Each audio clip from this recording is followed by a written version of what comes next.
Until 2009, when Boko Haram took a dangerous turn that would later give birth to the insurgency in the northeastern part of the country, Nigeria only had to contend with social insecurity that gave rise to armed robbery, kidnapping, ethnic and religious intolerance, and the unrest in the Niger Delta region.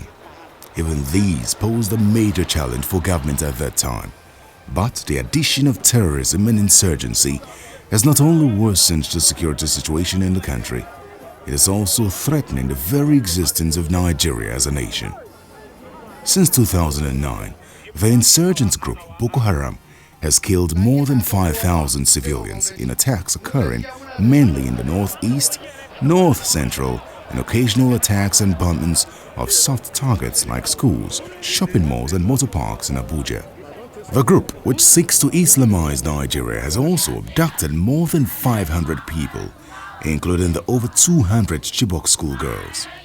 Over 1 million people have been displaced in the worst affected states of Borno, Yobe, and Adamawa. Apart from the senseless killing of innocent civilians, Boko Haram has also dislocated people, including entire communities, and severely damaged the economy of the northeast.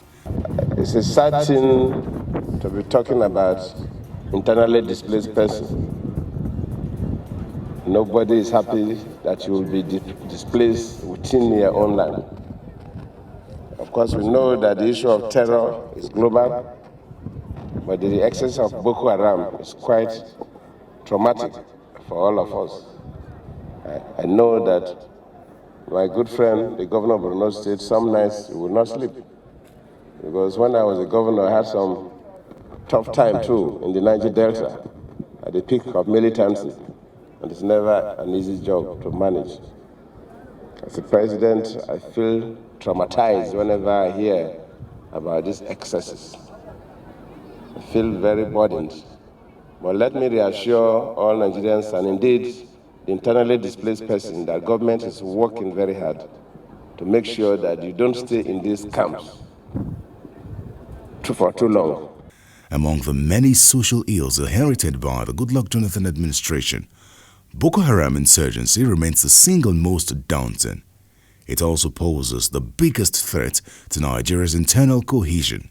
With some of Nigeria's territory firmly under the control of Boko Haram, the group also poses the biggest threat to the country's territorial integrity. The upsurge in incidents of terrorism has shifted the focus of the general public to the armed forces, and particularly the Nigerian army. Our activities are increasingly coming under public scrutiny.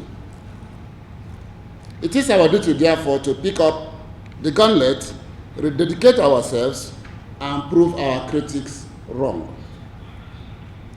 This we can do only if we pause to reflect on what we are doing right and take steps to correct what we are not doing well in order to chart a better course for the future of the Nigerian army and indeed the Nigerian nation at large.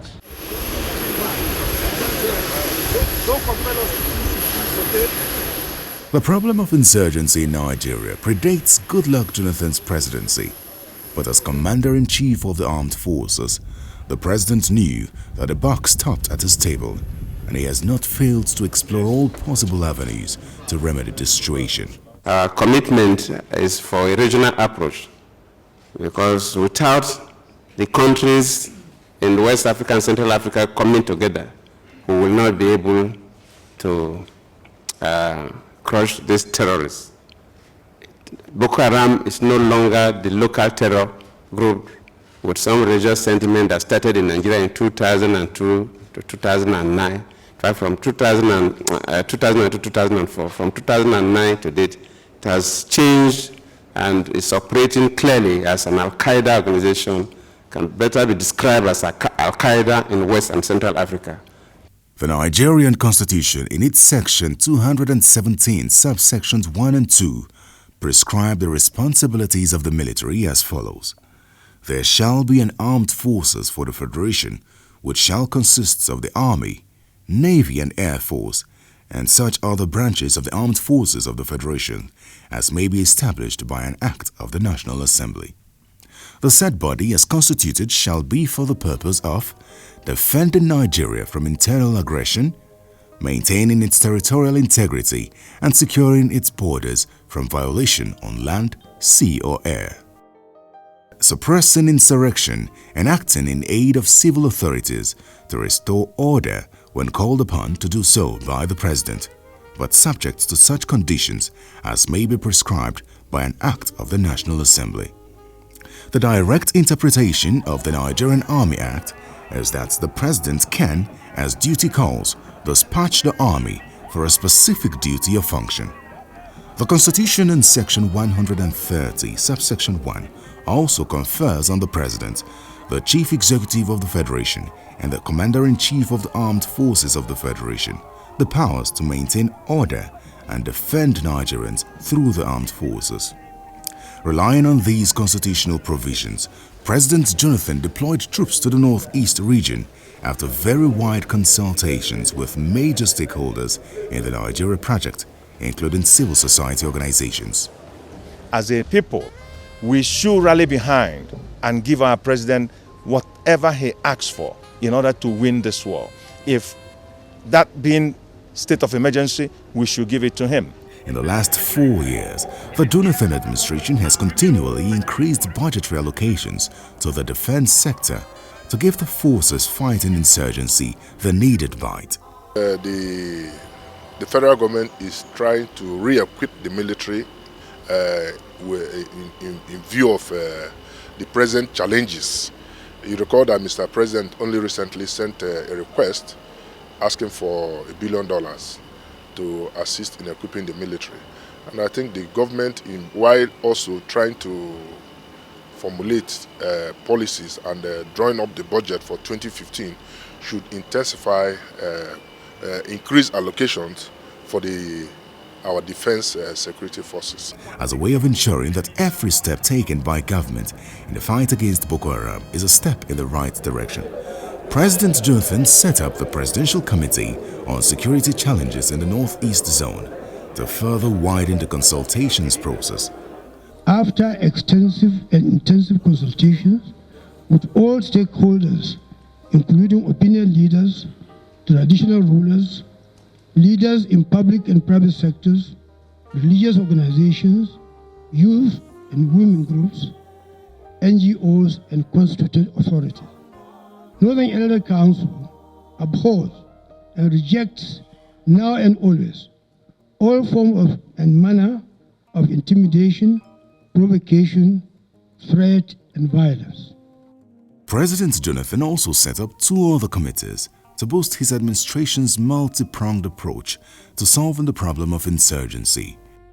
On the advice of stakeholders in the country, the federal government offered amnesty as well as the opportunity to dialogue to the insurgents group to no avail. This left the government no choice but to strengthen its military approach to resolving the problem. It must be understood that the military, primarily trained in conventional warfare, is now faced with an unconventional threat where the enemy is not organized and its threats are asymmetrical. In fighting terrorism and insurgency, the troops had to contend with equipment and trainings received for conventional warfare.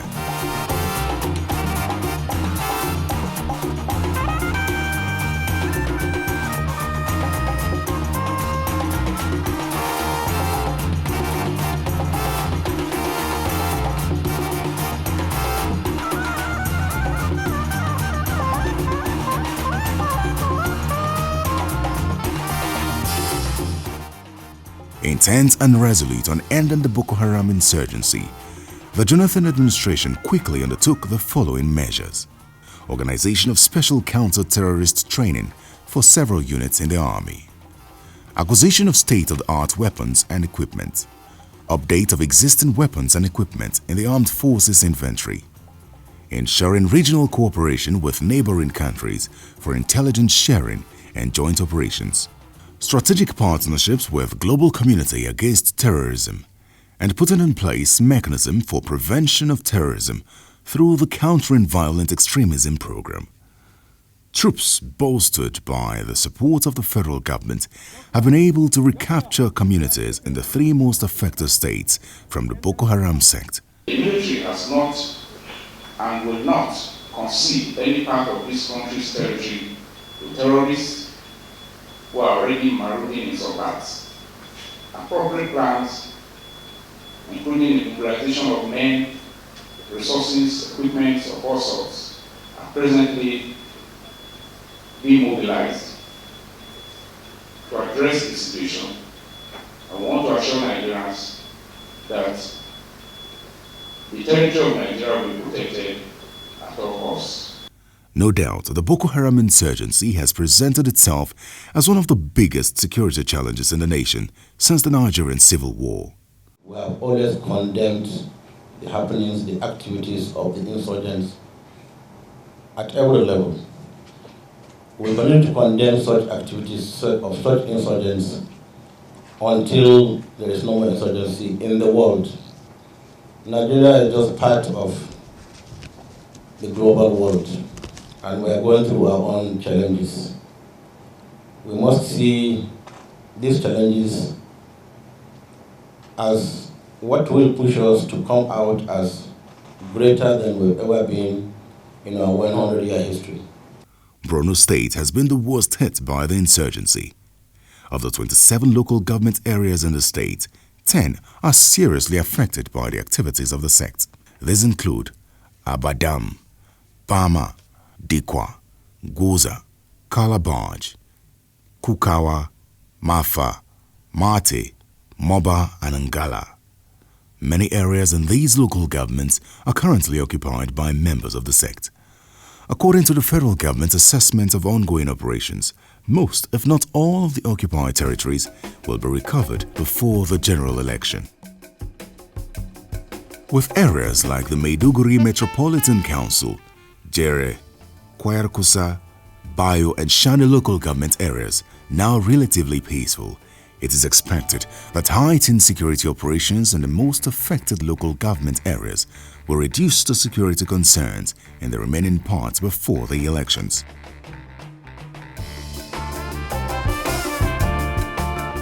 Security operations are now being perfected to give the forces the capacity to stabilize a great part of Borno State.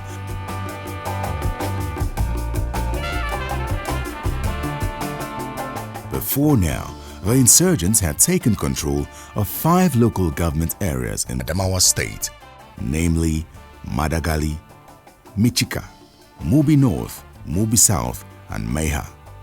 However, extensive security operations between November 2014 and January 2015 have confined the insurgents to only Madagali, and even that is already within the sights of the security forces. It is projected that before the general election, the insurgents will have been completely pushed out of Adamawa State. Such operations are expected to create a backlash on Borno State, where it is believed to be the original base of the insurgents. Effective control measures have been put in place by the Jonathan administration to ensure that they are channeled only to specific areas where it will be easier for the security forces to deal a decisive blow. The security situation in Yobe State is not as worrisome as in Adamawa and Borno states. Out of 17 local governments, only 2 have been the center of activities for the insurgents. They are Gujba and Gulani local government areas. Understandably, these 2 local government areas are located on the route linking the state with the Sambisa and Balmo forests, which are bases for the insurgents. The insurgents have made attempts at several city centers like Damaturu from these bases and have been severally successfully repelled.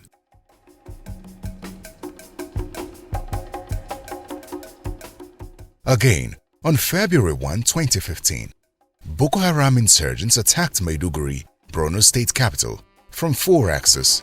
This was just about 1 week after a similar attack on the Borno State capital.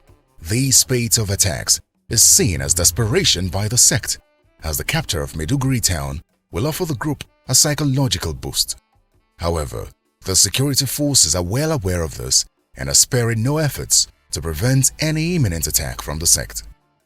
Boko Haram is also under serious pressure due to the capacity of the security forces as well as the military incursion of troops from neighboring countries along the border areas, which has led to the successful capture of several border towns, including Malam Faturi, Abadam on the Niger axis, and Baga, Gamburu, and Banki. People have always maintained, the world over, it's been maintained that the Nigerian military remains one of the best in the world.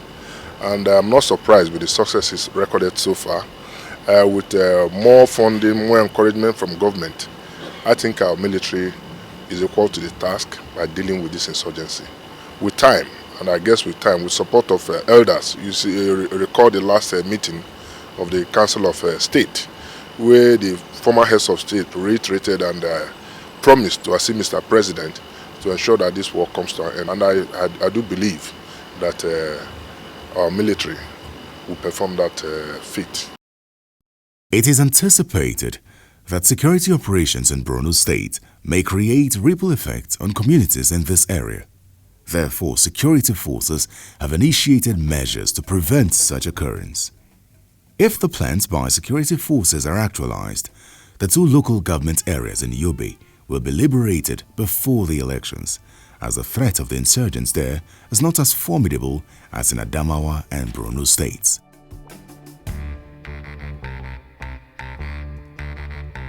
Over the centuries, insurgents have prevailed only because of the intervention of outside forces.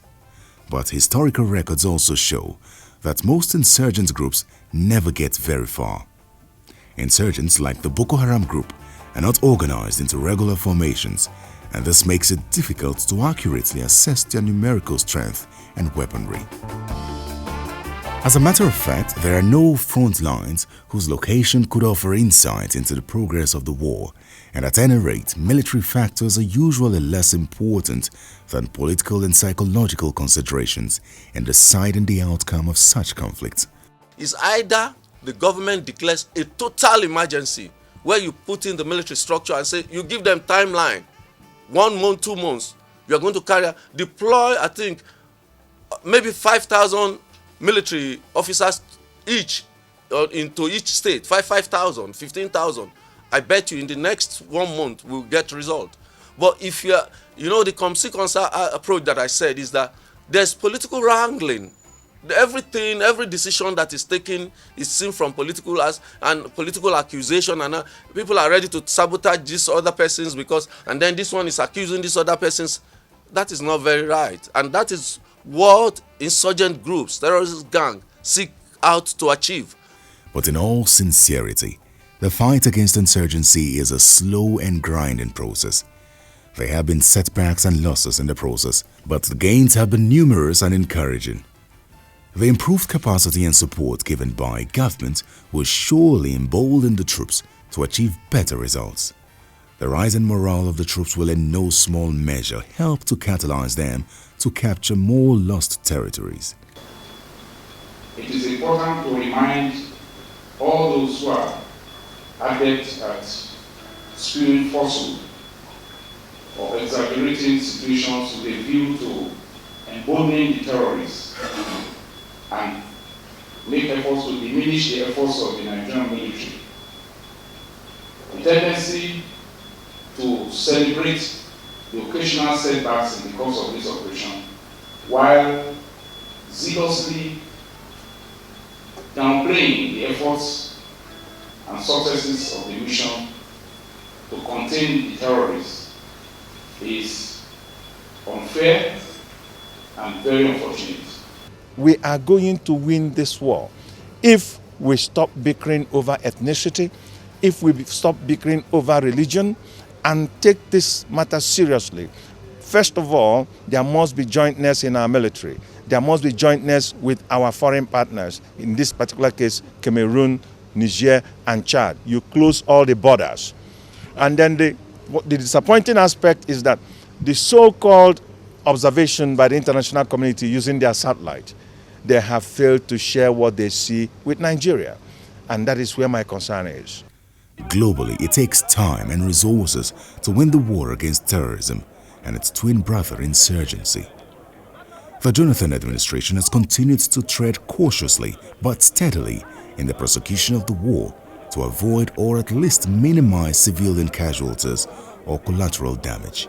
The Nigerian army is performing, and I also know the expectation of the Nigerian citizen, but the expectation is rather too in a haste. We need some time. We need patience.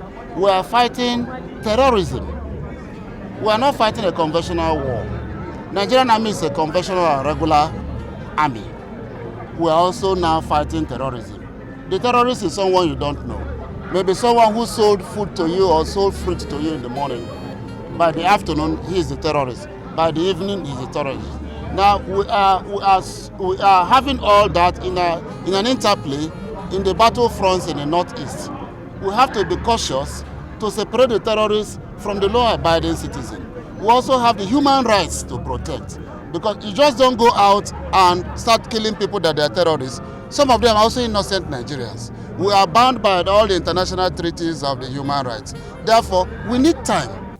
For now, the Boko Haram insurgency remains complex, dynamic, and the degree to which it has penetrated territories in northeast and even public and private lives makes it a war that can only be won via effective tactical management by government. This is what the administration has been doing so far. Nigeria knows too well the destructive effects of terrorist activities.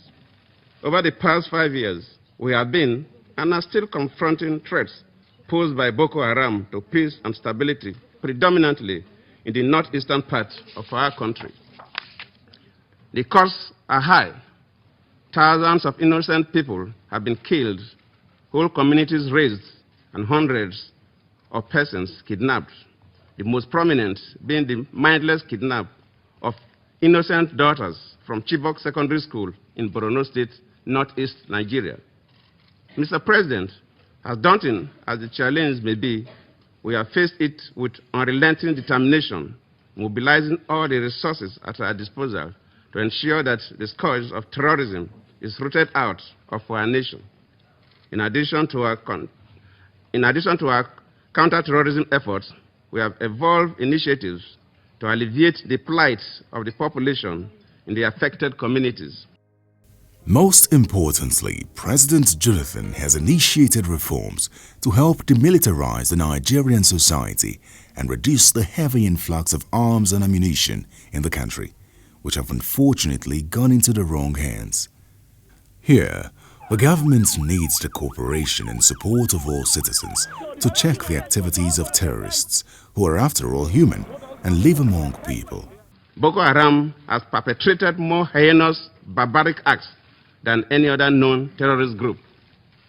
There is no doubt that foreign fighters have added a troubling dimension to this emerging phase of terrorism. From targeted attacks by Al-Qaeda a few years ago, we now have mobile bands of thousands of terrorists sweeping across vast areas, destroying lives, and even attempting to hold territory. This is unacceptable. We must act now. We must now capitalize on the commitment and evident determination of the Security Council to seek more innovative responses to the threat of terrorism, and in particular to the growing menace of foreign fighters. The Council should be concerned about the existence of sources of arming and funding terrorism.